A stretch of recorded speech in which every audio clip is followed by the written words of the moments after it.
नमस्कार दर्शकों दोस्तों, आप देख रहे हैं आजकल भारत। आजकल भारत की टीम आज सिवान जिले के गोरियाकोठी विधानसभा क्षेत्र में पहुंची है और यहां हम लोग हैं बिरती टोला नाम के एक छोटे से राजस्व ग्राम में और यहां पर जनसंपर्क चल रहा है निर्दलीय प्रत्याशी अनूप तिवारी जी का। ये काफ़ी दिनों से क्षेत्र में सक्रिय हैं और बहुत पुराने समाजसेवी हैं।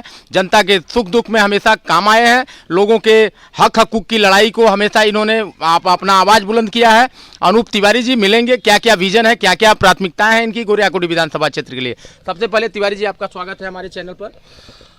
आप आजकल के दर्शकों को हमारे तरफ से सभी को जो नवरात्र बीता है, विजयदशमी गई है, सभी को मेरा हाथ जोड़ के नमस्कार और सभी खुशी से रहें, यही मेरा विनती है। आप गोरियाकोठी विधानसभा क्षेत्र से निर्दलीय प्रत्याशी के तौर पर नामजदगी का पर्चा भरे हैं। एक तरफ बड़े बड़े दल हैं, बड़ा बड़ा गठबंधन है, बड़े बड़े स्टार प्रचारक आ रहे हैं। वैसे में आप निर्दलीय प्रत्याशी के तौर पर नामांकन दाखिल किए हैं, आपको असहजता नहीं महसूस हो रही है? बड़े बड़े दल हैं और बड़े बड़े नामांकन हैं, बड़े बड़े लोग हैं, लेकिन आएंगे कहाँ? जनता के बीच। और हम भी जनता के बीच जा रहे हैं। लोग एक सभा करके 5 साल में एक बार आएंगे और हम 5 साल में 5 बार जाएंगे, तो यह तो जनता बताएगी कि क्या करना है।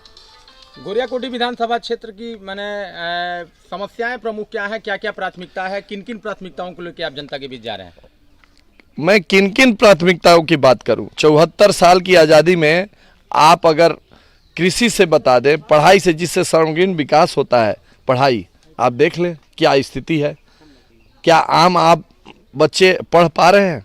नहीं पढ़ पा रहे। स्वास्थ्य की समस्या देख लीजिए, क्या रजिस्टर पे दवाइयाँ तो बढ़ती है, लेकिन जो महामारी थी उसकी जीती जागता प्रमाण मिल गया। रह गई बात बच्चों के रोजगार के लिए, तो अब रोजगार क्या हुआ है?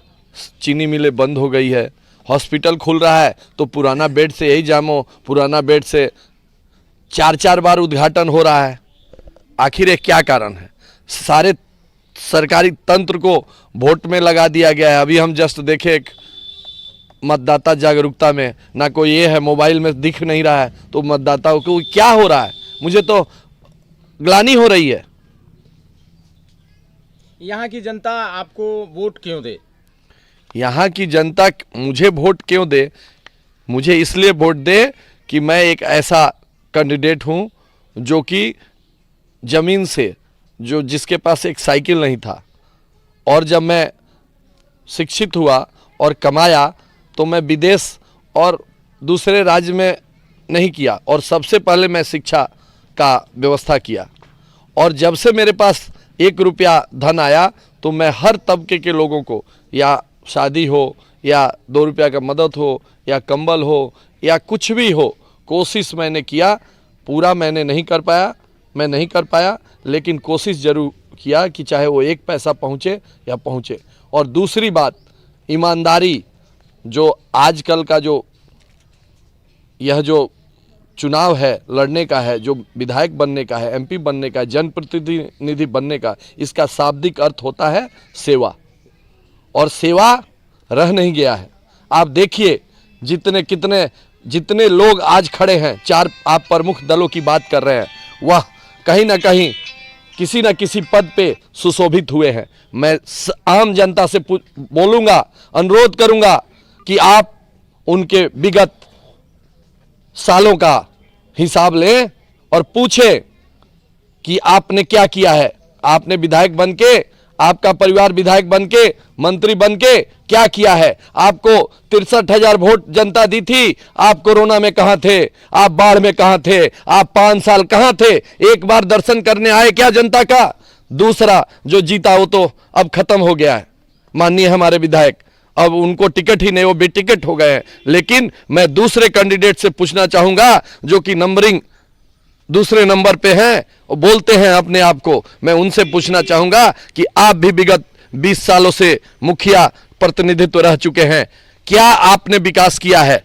जिसका टिकट आपको मिला है उसका बेस वोट होता है यादव परिवार, और आपने यादव परिवार को क्या देखा है? यह बगल, आप जिस पंचायत में बैठे हैं, भिट्टी पंचायत में, बगल में यहाँ यादव 20 घर रहते हैं, उनका रास्ता रोक दिया गया है, उनको वोटर लिस्ट में आपने शामिल नहीं किया है। क्या यही विकास है? और आज 75 साल के बाद भी आपके भाषण में ऊंच नीच का बात हो रहा है कि बड़ा हो जाएगा और गरीबी हो जाएगा। आज नौजवान हमारे 60 से 65% बेरोजगार हैं। युवाओं की शक्ति है, वह खोज यह जात, ऊंच जात और नीच जात की बात नहीं करेंगे, वो विकास की बात करेंगे। और हिसाब दीजिए कि आपने क्या किया है।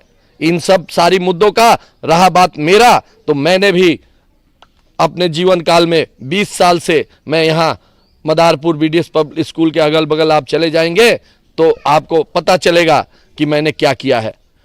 और अंतिम शब्द ईमानदारी की शब्द, ईमानदार अगर हो तो आपका भविष्य में सेवा करेगा। सबका नॉमिनेशन हुआ है, मानिए आपको, आप उनका टैक्स का देख लीजिए। हमारे से करोड़ों की संपत्ति ऑन रिकॉर्ड है, लेकिन क्या वो गवर्नमेंट को टैक्स देते हैं?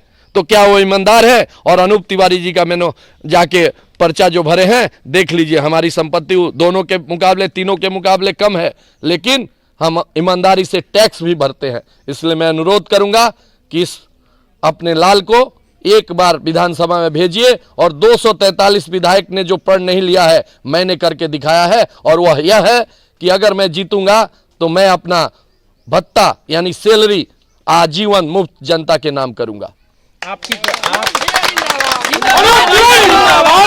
गोरिया कोठी में आप अपनी लड़ाई किससे मान रहे हैं? लड़ाई मेरी नहीं है, यह सब जनता की है। यह जो पगड़ी देख रहे हैं, यह जनता की पगड़ी है। मैं तो सेवा करने आया हूं, मैं लड़ने और लड़ाई करने नहीं आया हूं। मेरा भाव है सेवा, सेवा ही धर्म है।